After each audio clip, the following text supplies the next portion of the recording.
Doctor Yunus শ্রমিকদের অর্থ আত্মসাৎকারী,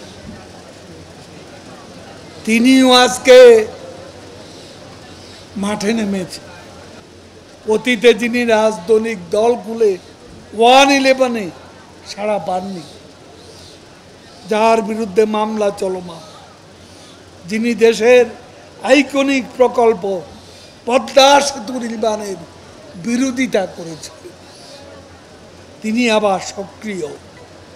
আগে গোপনে করেছেন, এবার তিনিও এসেছেন প্রকাশ্যে। বাইরে আমাদের বন্ধু আছে, প্রভু নাই। আমাদের বিবেক আমাদেরকে চালায়, কোনো বিদেশি শক্তি নয়। আজকে ইউনূস কত নির্লজ্জ, তিনি ভারতকে অনুরোধ করেন শেখ হাসিনাকে থামাতে। শেখ হাসিনা আক্রান্ত, আক্রমণকারী নয়, তাকে থামাবে। আক্রমণকারীদের থামান, যাদের সঙ্গে আপনি আছেন। বিবৃতি দিয়ে দেশের অভ্যন্তরীণ বিষয়ে হস্তক্ষেপের জন্য বিদেশিদের প্রতি আহ্বান জানান ডক্টর ইউনূস।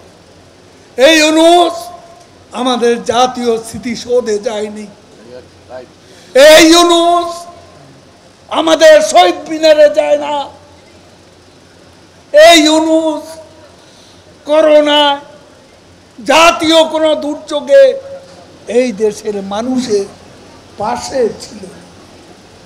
ডক্টর ইউনূস আমাকে যখন মন্তব্য করতে বলেছে, তার সম্পর্কে আমি বলেছি তিনি আমাদের সুখে নেই, দুঃখে নেই, কষ্টে নেই, দুর্যোগে নেই, আমাদের দুর্দশায় নেই। আমরা কেন তাকে নিয়ে অযথা ভাবব? তাকে নিয়ে আমাদের ভাববার কোনো প্রয়োজন নেই। তিনি এবার সাক্ষাৎকারে নতুন নির্বাচন দাবি করেছে। চিনতে পেরেছেন?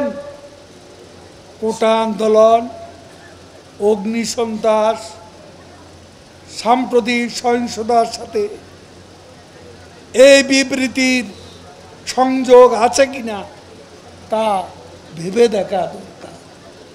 ডক্টর ইউনূস এদেশীয় সংস্কৃতি লালন করেন। আমি আগেই বলেছি, শহীদ মিনারে, জাতীয় স্মৃতিসৌধে, বিজয় দিবসে, স্বাধীনতা দিবসে তাকে আমরা কখনো দেখি? দেখেছে কেউ? তিনি আমাদের সঙ্গে নেই, আমরা তার সঙ্গে থাকবো কেমন? কেমন করে থাকবো? জাতির কোনো সংকট, সম্ভাবনা, তার ভূমিকায় দেশের জনগণ দেখতে পায় না। ডক্টর ইউনূস তার সাক্ষাৎকারে উল্লেখ করেছেন, ভারত যেন প্রধানমন্ত্রীকে থামান। এ বক্তব্য অত্যন্ত আপত্তিকর। এদেশ স্বাধীন দেশ, প্রধানমন্ত্রী আর কেউ নয়, তিনি বঙ্গবন্ধু শেখ মুজিবের কন্যা। স্বাধীন সার্বভৌম দেশের প্রধানমন্ত্রীকে বোঝানো, কি বোঝাতে তিনি ভারতকে বলেছেন, খোলাসা করে ইউনূস সাহেব আপনি বলবেন কি?